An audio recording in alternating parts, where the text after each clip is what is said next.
ہم جتنے بھی لوگوں کو کمیونیکیشن سکھاتے ہیں ہم ان سے کہتے ہیں کہ 3 things are to be remembered.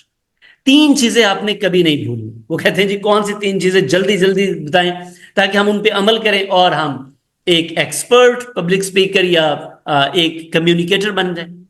تو ہم کہتے ہیں تھوڑا صبر. پہلا کام آپ نے کرنا ہے پریکٹس. وہ کہتے ہیں جی دوسری جلدی سے بتا دیں، پریکٹس تو ہمیں پتہ ہے کرنی چاہیے. ہم کہتے ہیں دوسری بھی پریکٹس ہی کرنی ہے.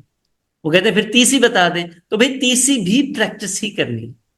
یعنی کہ دا ایکسٹینٹ یو پریکٹس، اسی لحاظ سے آپ جو بھی اپنا معیار مقرر کرتے ہیں اس معیار تک پہنچنے کے لیے جس ایکسٹینٹ تک آپ ایفرٹ کرتے ہیں اس ایفرٹ تک، اس ایکسٹینٹ تک آپ کو کامیابی ملتی ہے.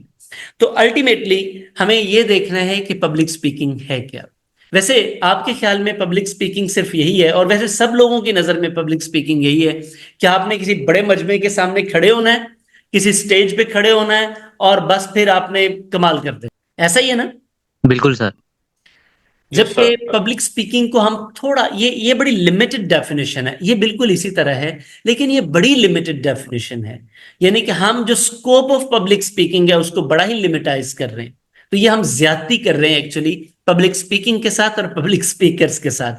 اور میرا خیال ہے کہ ان لکیلی پبلک اسپیکرز بھی یہی سمجھتے ہیں کہ کسی سٹیج پہ کھڑے ہوں گے، کوئی مینار پاکستان کے اوپر چڑھ کے، کوئی 1 لاکھ لوگ ہوں گے تو ان کے سامنے ہم وہ جو بڑے بڑے زور سے نعرے لگائیں گے، اونچی اونچی خطاب کریں گے، ڈیس کے اوپر زور زور سے مکے ماریں گے، تو یہ پبلک اسپیکنگ ہے. This is just a part of, just جسے کہتے ہیں نا کہ ایک جھلک، just a show of public speaking. تو یہ ایک جھلک ہے پبلک اسپیکنگ کی.